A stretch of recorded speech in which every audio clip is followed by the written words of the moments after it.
December 10th, 2021. A date that would be burned into the memory of 4 states forever. It was supposed to be just another quiet Friday evening in western Kentucky. Families were settling in for the weekend, Christmas lights twinkled on front porches, and the air was unseasonably warm, too warm for December, dangerously warm. But by 9:25 that night, the town of Mayfield, Kentucky would be erased from the map. The courthouse clock tower that had stood for over a century, gone. The candle factory where 110 people were working the night shift, collapsed. Entire neighborhoods, reduced to splinters and dust. This is the story of the Quad-State Tornado Outbreak, one of the most powerful, most devastating winter tornado events in American history. A storm that defied every rule, broke records that meteorologists thought were impossible, and changed how we understand tornadoes forever. What you're about to hear isn't just about destruction. It's about the hidden atmospheric forces that created a monster, the people who survived the unsurvivable, and the haunting question that still keeps scientists awake at night. Could this happen again? Stay with me, because the answers, they're more terrifying than you think. Let's go back 8 days, December the 2nd, 2021. At the Storm Prediction Center in Norman, Oklahoma, meteorologists were already seeing something unusual. The long-range models were painting a picture that made them uneasy. A powerful weather system was brewing, and it was headed straight for the Mississippi Valley. But here's the thing. Tornadoes in December, in the heartland? That's rare. Very rare. Most tornado outbreaks happen in spring, when warm, moist air from the Gulf of Mexico collides with cold, dry air from Canada. It's a recipe for atmospheric violence. But in December, the jet stream usually sits too far south. The air is too cold, and the energy, it's just not there. But this December was different. By December 8th, the forecasters upgraded their outlook. A slight risk of severe weather across the Mississippi Valley. Then, as the data came in, as the models sharpened their focus, the risk climbed higher, enhanced risk. Then, moderate risk for northeastern Arkansas, southern Illinois, western Kentucky. Something big was coming. The culprit? A weather pattern called the Pacific North American Pattern, or PNA. When it goes negative, strongly negative, it can create a setup where warm air surges northward, far beyond where it should be in winter. And in December 2021, the PNA wasn't just negative, it was exceptionally negative, persistent, stubborn. It had been locked in place for weeks. This meant one thing. The atmosphere was primed, loaded, ready to explode. December 10th, Friday afternoon. In the small town of Bay, Arkansas, population barely 300, life moved at its usual slow pace. Farmers were finishing up their work for the day. Kids were getting home from school. The sun was setting earlier now, the way it does in December, casting long shadows across the fields. But to the west, something was stirring. By late afternoon, a supercell thunderstorm began to organize near Jonesboro, Arkansas. On radar, it looked almost alive. A rotating mass of clouds, feeding on the warm, unstable air. The mesocyclone, the rotating core of the storm, was tightening, intensifying. Meteorologists watching the screens could see it happening in real time. This wasn't just any storm. This was a beast. At 7:07 p.m., Central Standard Time, the tornado touched down just north of Bay, in Craighead County, Arkansas. Witnesses described it as a wedge, a massive churning wall of darkness, wider than it was tall. The sound? Like a freight train, they said, but louder. So loud you couldn't hear yourself scream. The tornado carved through farmland, snapping power poles like toothpicks, ripping roofs off barns, hurling debris hundreds of feet into the air. Trees that had stood for decades were uprooted, twisted, thrown aside like matchsticks.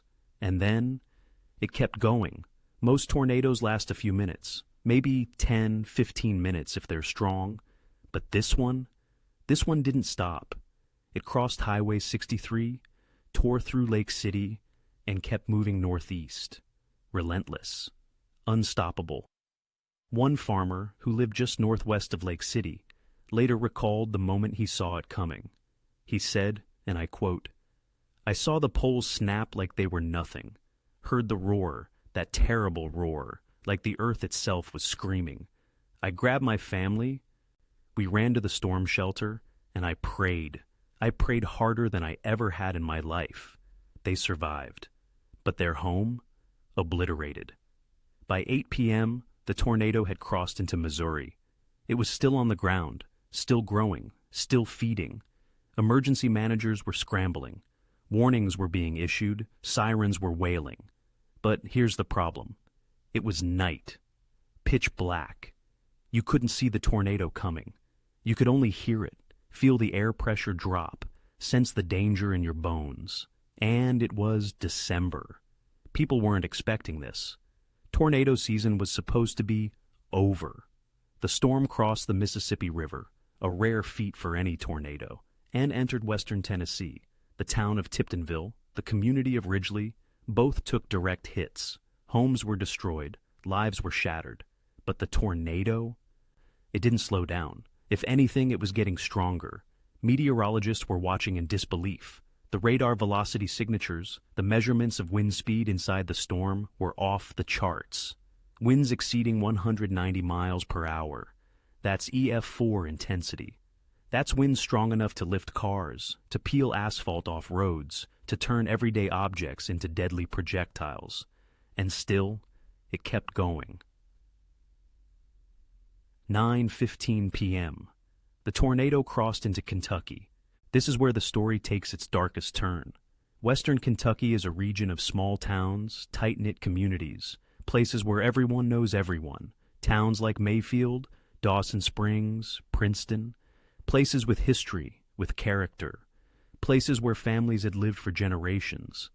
The tornado was about to change all of that. At 9:25 p.m., the tornado struck Mayfield, Kentucky. Population 10,000. A town with a beautiful downtown square, historic buildings, churches that had stood since the 1800s. The Graves County Courthouse, with its iconic clock tower, was a landmark, a symbol of the town's resilience, its pride. In less than 2 minutes, it was gone. The tornado, now at high-end EF4 intensity, roared through downtown Mayfield like a buzzsaw. The courthouse clock tower sheared off at the base. The First United Methodist Church, completely destroyed. Homes, businesses, entire blocks, reduced to rubble. And then there was the candle factory. The Mayfield Consumer Products Candle Factory was operating a night shift. It was the busy season, the lead up to Christmas, and 110 workers were inside, making candles, packing boxes, doing their jobs. When the tornado warnings came, they took shelter in the interior hallways, just like they were supposed to. But the building, it wasn't built to withstand an EF4 tornado. The walls collapsed, the roof caved in, steel beams twisted like pretzels. Workers were trapped under mountains of debris, concrete, metal, machinery. The screams, the cries for help, they echoed through the wreckage for hours. Rescue teams arrived as quickly as they could.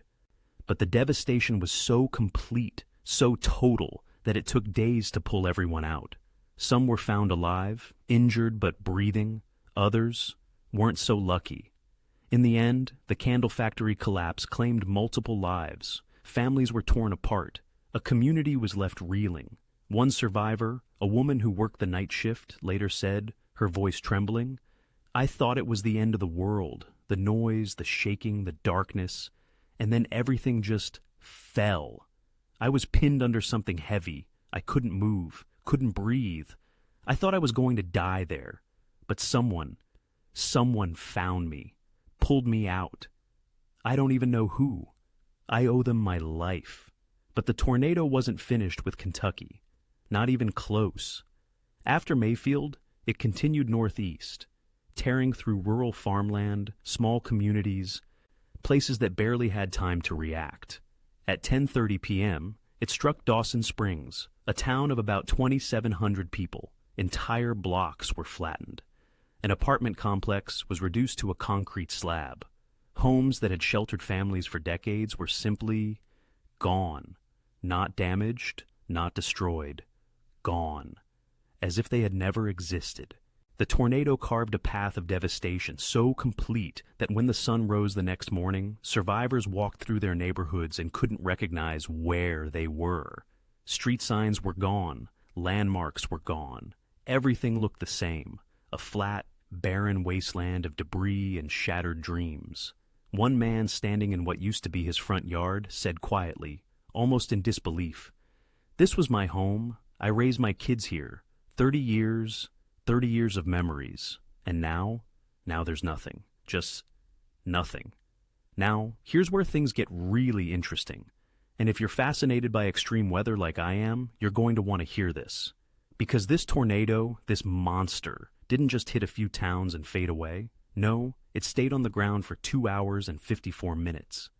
It traveled 165.6 miles. It crossed 4 states. Let me say that again. One tornado. 4 states, 165 miles.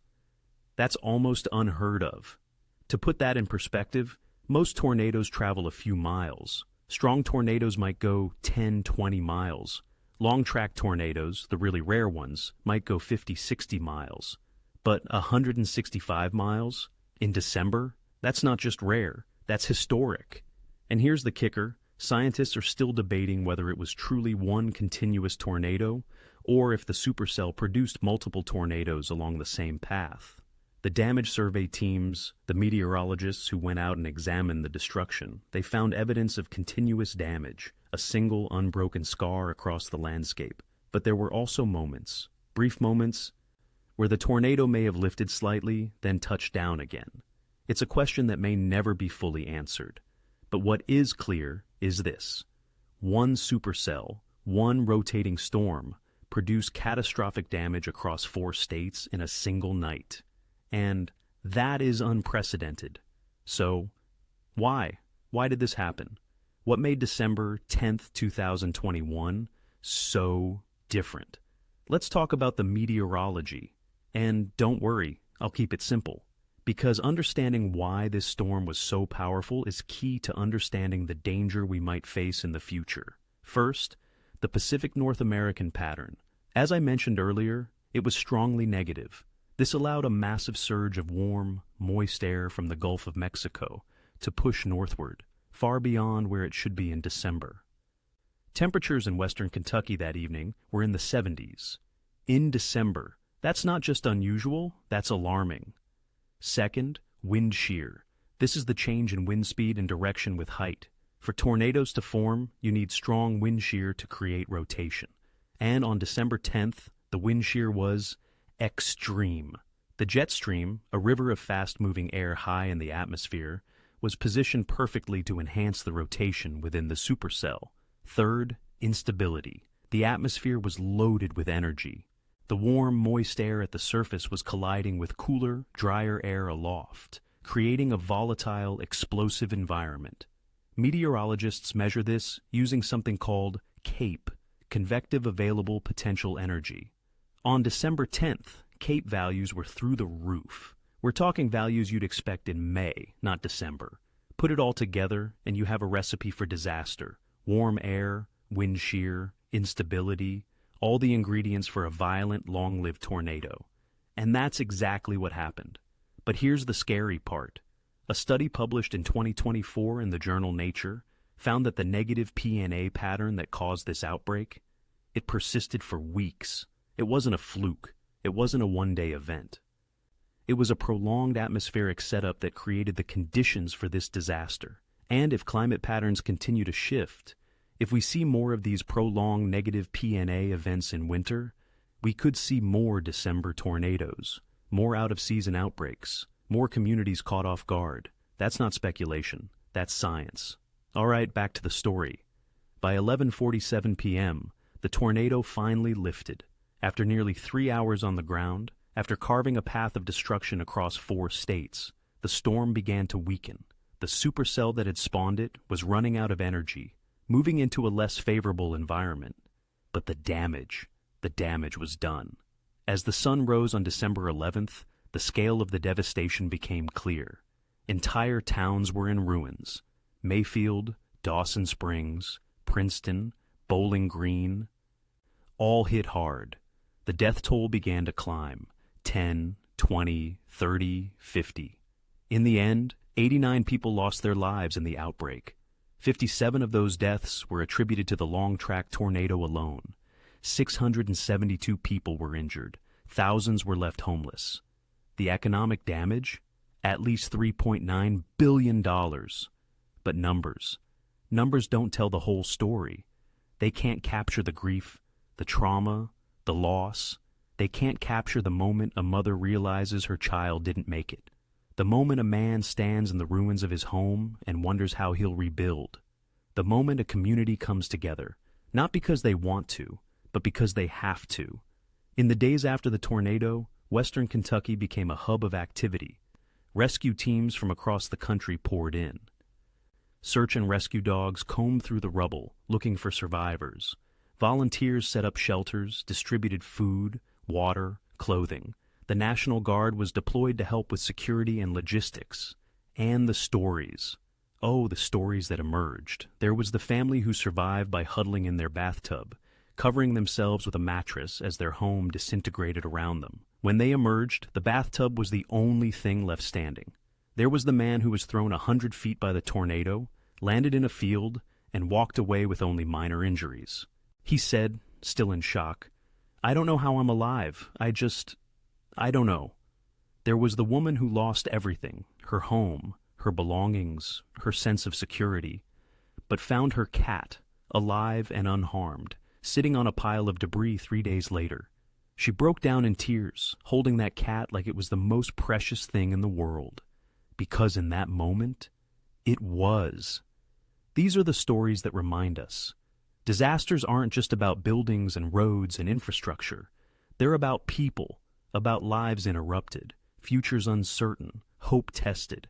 But they're also about resilience, about communities that refuse to give up, about neighbors helping neighbors, strangers becoming friends, and the unbreakable human spirit that says, we will rebuild, we will survive.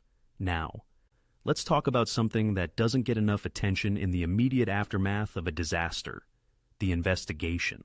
Because when a tornado of this magnitude strikes, when it defies expectations and rewrites the record books, scientists need to understand exactly what happened. They need to map the path, assess the damage, determine the wind speeds, and answer the question that everyone's asking. Was this really one continuous tornado? Enter the damage survey teams. These are groups of meteorologists, engineers, and researchers from the National Weather Service, universities, and emergency management agencies. They fan out across the affected areas with GPS units, cameras, drones, and a lot of determination. Their job? To walk every mile of the tornado's path, document every piece of damage, and assign an enhanced Fujita scale rating based on the destruction they observe. The enhanced Fujita scale, or EF scale, rates tornadoes from EF0 to EF5 based on the damage they cause. EF0 is minor damage. Think broken tree branches and damaged shingles. EF5 is, well, it's total devastation, complete destruction of well-built homes, cars thrown hundreds of yards, pavement scoured from the ground. The December 10th tornado? It was rated EF4 at its peak, with estimated wind speeds of 190 miles per hour. That's just below EF5 threshold, just below the most violent classification possible. But here's what made the survey team's job so difficult. The path was so long, 165 miles, through rural areas, forests, towns, farmland. Some sections had clear, obvious damage. Trees snapped at the same height, homes destroyed in a consistent pattern, debris scattered in a telltale spiral. But other sections? The damage was less clear.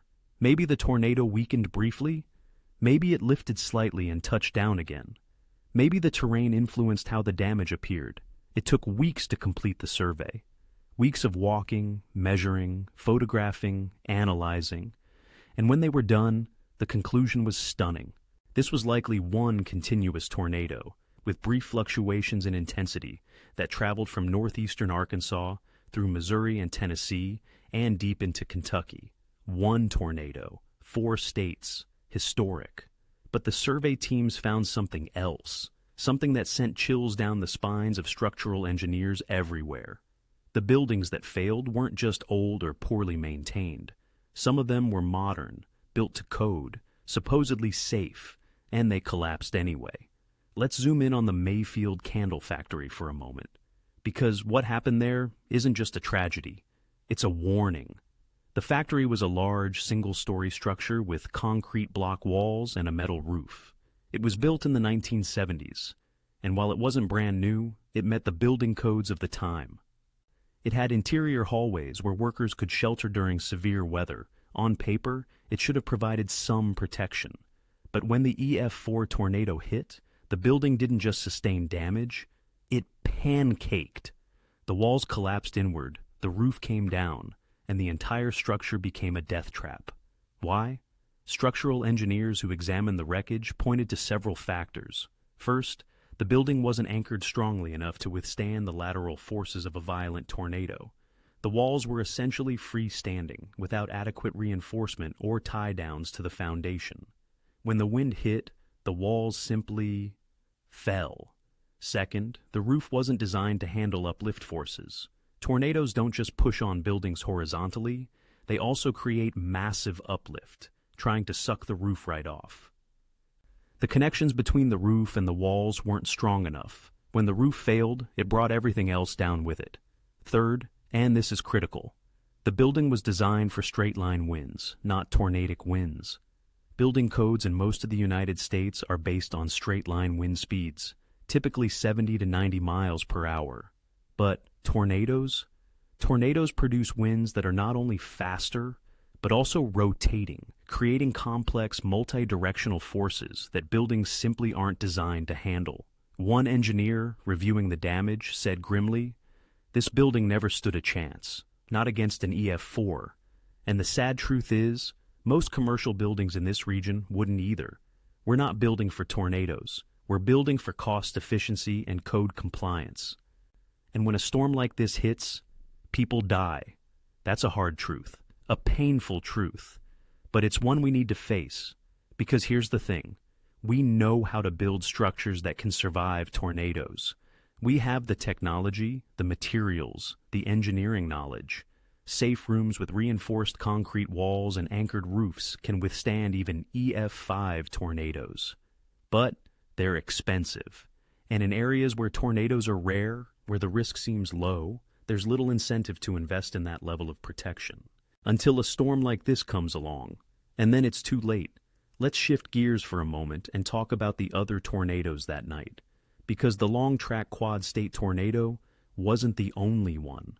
The same weather system that spawned the monster also produced dozens of other tornadoes across the region. Some were weak, EF0 or EF1, causing minor damage. But others were strong, very strong.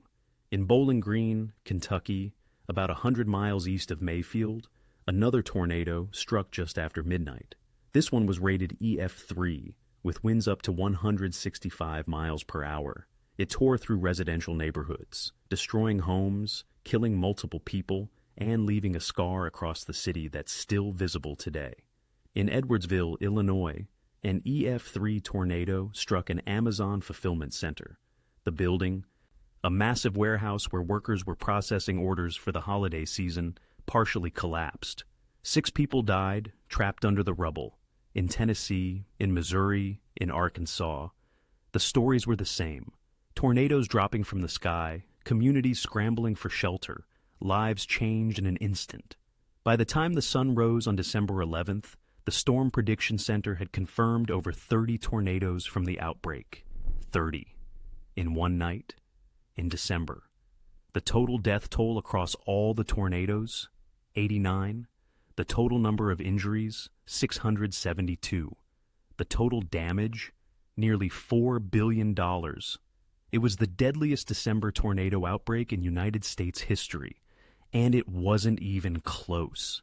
Now, I want to take you inside the mind of a meteorologist during an event like this. Because while we often focus on the survivors, the victims, the communities, there's another group of people who lived through this night in a very different way. The the forecasters. Imagine you're sitting in the National Weather Service office in Paducah, Kentucky. It's Friday night, December 10th. You've been tracking this storm system all day, watching the models, issuing warnings, coordinating with emergency managers. You know something big is coming. You've done everything you can to warn people. And then the tornado touches down. You're watching the radar, seeing the debris ball, the signature of a violent tornado, lofting debris thousands of feet into the air. You're seeing the storm move toward Mayfield, and you know people are in danger. You issue the warning. You call the emergency managers. You do everything in your power to get the word out, but you also know it might not be enough. One meteorologist who worked that night later said, his voice heavy with emotion, "You feel so helpless. You're watching this monster on the screen. You're seeing it head toward a town, and all you can do is issue warnings and hope people take shelter. And then you wait. You wait for the reports to come in. And when they do, when you hear about the deaths, the destruction, you can't help but wonder, could I have done more? Could I have said something different? Could I have saved someone?" That's the burden forecasters carry. The weight of knowing that their words, their warnings, can mean the difference between life and death. And when a disaster like this happens, even when they did everything right, the guilt, the grief, it's real. But here's what I want you to understand. The forecasters that night were heroes. They provided advance warning. They gave people time. And because of that, because of their skill and dedication, thousands of people took shelter. Thousands of people survived who might not have otherwise. The death toll was tragic. 89 lives lost is 89 too many. But without those warnings, it could have been hundreds, maybe more. So, to the meteorologists, the emergency managers, the first responders who worked that night, thank you. You saved lives. Never forget that. All right, let's talk about something that's been on everyone's mind since this outbreak: climate change. Now, I know this is a sensitive topic. I know people have strong opinions.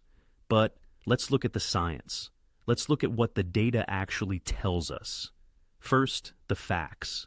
Tornadoes are not directly caused by climate change. They're caused by specific atmospheric conditions, wind shear, instability, moisture, lift. Climate change doesn't flip a switch and create tornadoes out of nowhere. But, and this is a big but, climate change can alter the conditions that make tornadoes more likely. Warmer temperatures mean more moisture in the atmosphere. More moisture means more fuel for storms. Warmer winters mean the warm, moist air that usually stays in the Gulf region can surge northward more easily, even in December. Changes in the jet stream, influenced by Arctic warming and other factors, can create unusual weather patterns, like the persistent negative PNA that set the stage for this outbreak. So, while we can't say climate change caused the December 10th tornado, we can say climate change may be making events like this more possible. And that's terrifying. Because if December tornadoes become more common, if out-of-season outbreaks become the new normal, we're in trouble. Communities aren't prepared. Building codes aren't designed for it. People don't expect it. A study published in 2024, analyzing the December 10th outbreak, found that the prolonged negative PNA pattern was unusual but not unprecedented. However, the study also noted that climate models predict more variability in winter weather patterns as the planet warms. More extreme swings, more unexpected events. Translation: we might see more December tornadoes, more January tornadoes, more storms that catch us off guard.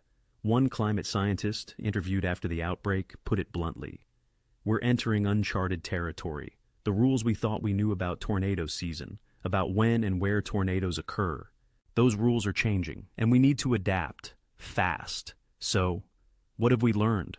What has changed since December 10th, 2021? Let's start with the good news.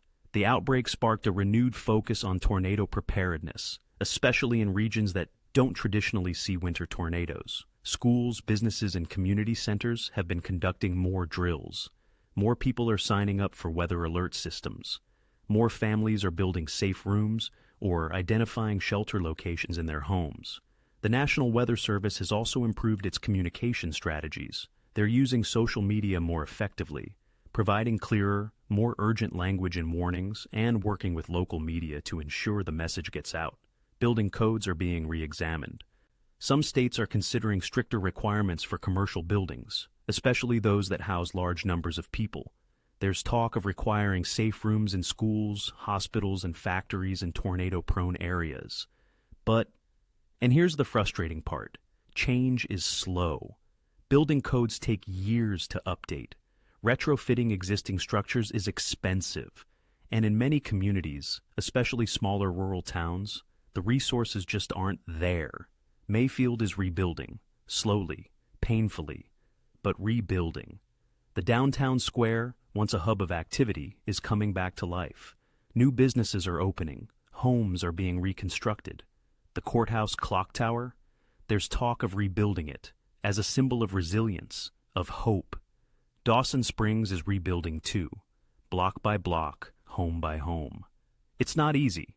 Some families have left, unable to bear the memories, the trauma, but others have stayed, because it's home, because giving up isn't an option. One resident, standing in front of her newly rebuilt house, said with quiet determination, "This town raised me. My parents are buried here. My grandparents are buried here. I'm not leaving. This tornado took a lot from us, but it didn't take our spirit. We're still here, and we're not going anywhere." That's the resilience of the human spirit. That's what keeps communities alive, even after the worst disasters. But let's be honest, not everyone has been able to rebuild. Not everyone has recovered. 3 years after the tornado, there are still families living in temporary housing, still people struggling with medical bills from injuries sustained that night, still children dealing with nightmares, anxiety, PTSD from the trauma they experienced. Disasters don't end when the cameras leave. They don't end when the news cycle moves on. For the people who lived through it, the disaster continues. Every day, every time they hear a siren, every time the sky turns dark, every time they remember what they lost. Mental health resources in the affected areas have been stretched thin. Counselors, therapists, support groups. They're doing their best, but the need is overwhelming. Trauma doesn't heal quickly. It doesn't heal on a schedule. It takes time, and support, and understanding.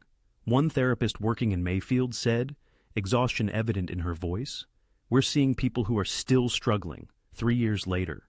They've rebuilt their homes, they've gone back to work, but inside they're still broken. They're still scared, and they need help. They need to know it's okay to not be okay."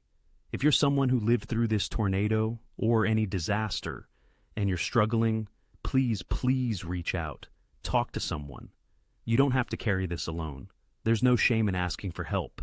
In fact, it's one of the bravest things you can do. Let's talk numbers for a moment. Because while we've focused on the human stories, the scale of this disaster is important to understand. The long-track tornado alone.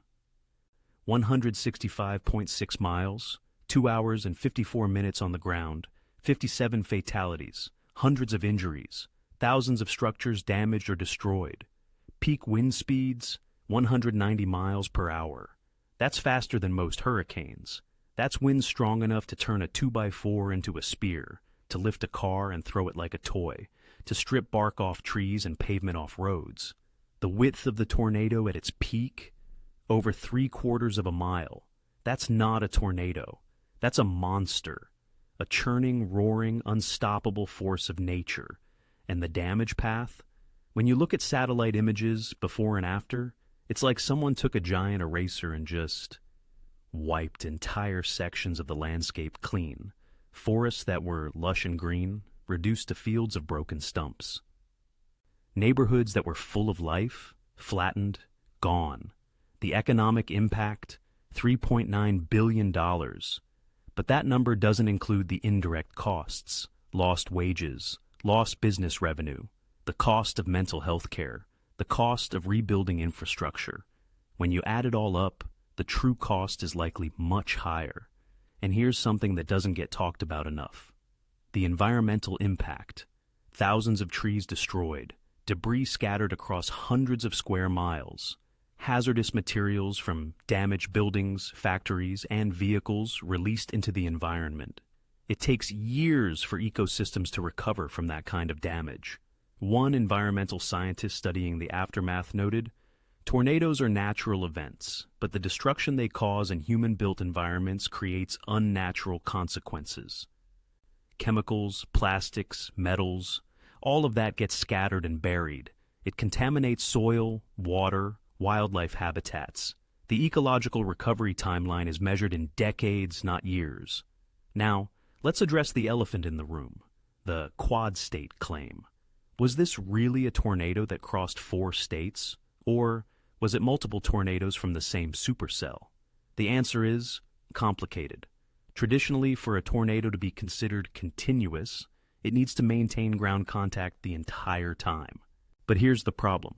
At night, in rural areas, it's almost impossible to confirm continuous ground contact. You can't see it. You're relying on radar data, damage surveys, and eyewitness reports. And all of those have limitations.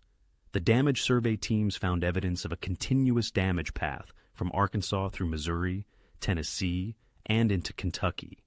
But there were also brief gaps, moments where the damage was less intense or less clear. Does that mean the tornado lifted? Or does it mean it passed over an area with fewer structures to damage? Some meteorologists argue it was one tornado. Others argue it was a family of tornadoes, multiple vortices produced by the same supercell in rapid succession, creating the appearance of a continuous path. The National Weather Service officially classified it as one long-track tornado. But they also acknowledge the uncertainty. They note that without continuous visual confirmation, which is impossible at night, there's always going to be some debate. But here's what's not debatable. One supercell, one rotating storm system, caused catastrophic damage across 4 states in one night. Whether it was technically one tornado or several doesn't change the impact. It doesn't change the lives lost. It doesn't change the fact that this was a historic event. And honestly, for the people who lived through it, the technical classification doesn't matter. What matters is that their homes are gone, their loved ones are gone, their lives are forever changed. Let me take you back to the meteorology for a moment, because there's one aspect of this storm that still fascinates scientists: the longevity. Why did this tornado stay on the ground for so long? What allowed it to maintain its intensity for nearly 3 hours? The answer lies in the supercell itself. This wasn't just any thunderstorm. This was a high-precipitation supercell, a storm that was incredibly well organized, with a strong, persistent mesocyclone. The rotation was deep, extending from the ground all the way up to the top of the storm, over 40,000 feet high. The storm was also moving through an environment that was consistently favorable. The wind shear didn't weaken, the instability didn't decrease, the moisture didn't dry up. It was like the storm was on a highway of perfect conditions, and it just kept going. Additionally, the storm exhibited a behavior called cyclic mesocyclogenesis. Basically, the mesocyclone would intensify, produce a tornado, then weaken slightly, but instead of dying, it would regenerate. A new mesocyclone would form, often wrapping around the old one, and the tornado would intensify again. This cycling allowed the storm to maintain tornadic activity for an extended period. One researcher studying the event described it as a perfect storm in the most literal sense. Every factor that needed to be in place was in place. The atmosphere was primed, the storm was organized, and the environment was supportive. It's the kind of setup that happens maybe once a decade, if that. And it happened in December. Let's talk about warnings, because one question that came up after the outbreak was, did people have enough warning? The short answer, yes, mostly. The Storm Prediction Center issued outlooks days in advance. Local National Weather Service offices issued tornado watches hours before the first tornado touched down. And tornado warnings were issued for specific areas with lead times ranging from 15 to 30 minutes. 30 minutes. That's actually good for a tornado warning. The average lead time in the United States is about 13 minutes. So in that sense, the forecasters did an excellent job. But, and this is important, Warnings are only effective if people receive them and act on them. Some people didn't have weather radios. Some people didn't have smartphones with alert apps. Some people were asleep. Some people heard the warnings but didn't think it applied to them because tornadoes in December just seem so unlikely. And then there's the issue of warning fatigue. When you live in a region that gets severe weather frequently, you hear warnings all the time. And most of the time, nothing happens. So people become desensitized.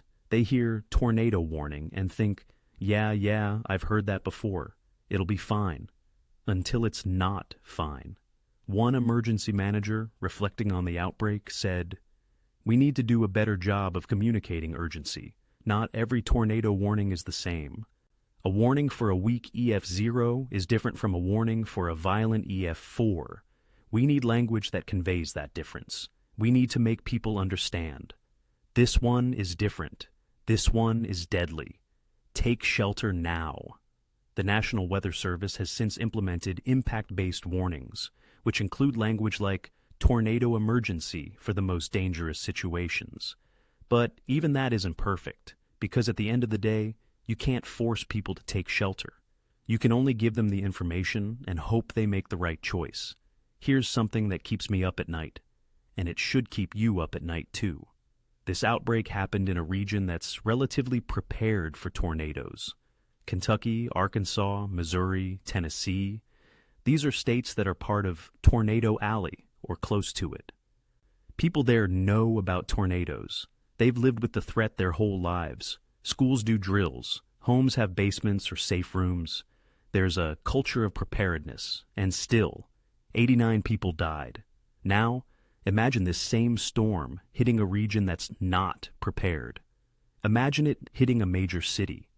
Imagine it hitting an area where people have never experienced a tornado, where buildings aren't designed for it, where there's no warning culture. The death toll could be in the hundreds, maybe thousands.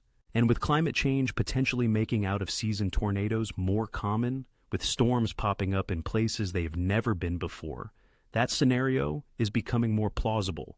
We're not ready. As a society, as a nation, we're not ready for what might be coming. And that terrifies me. But let's end on a note of hope, because despite everything, despite the loss and the pain and the devastation, there is hope.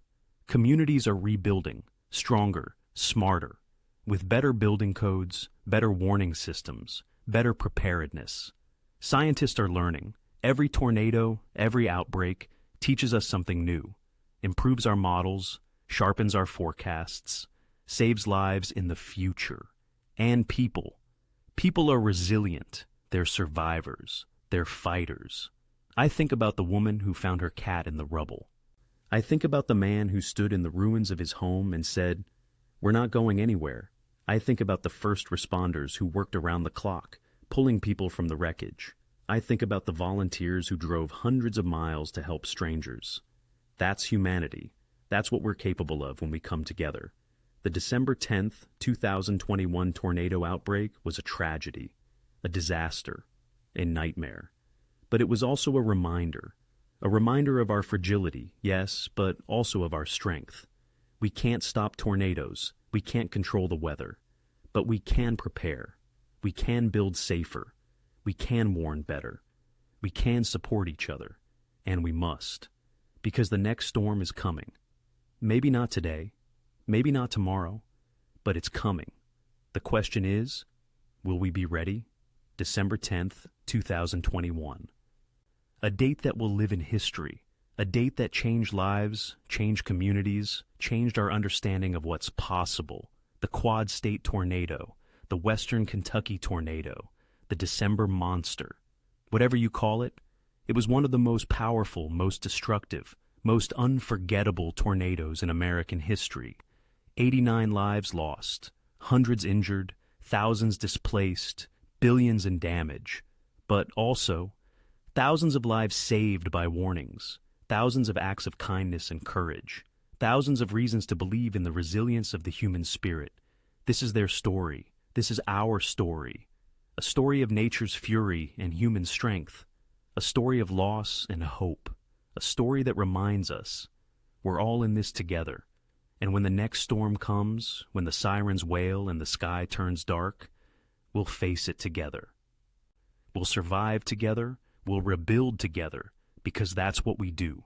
Stay safe out there, stay prepared, and never, ever underestimate the power of nature. This has been the story of the Quad-State Tornado Outbreak of December 10th, 2021. Thank you for listening, thank you for caring, and thank you for remembering those we lost. Their stories will never be forgotten.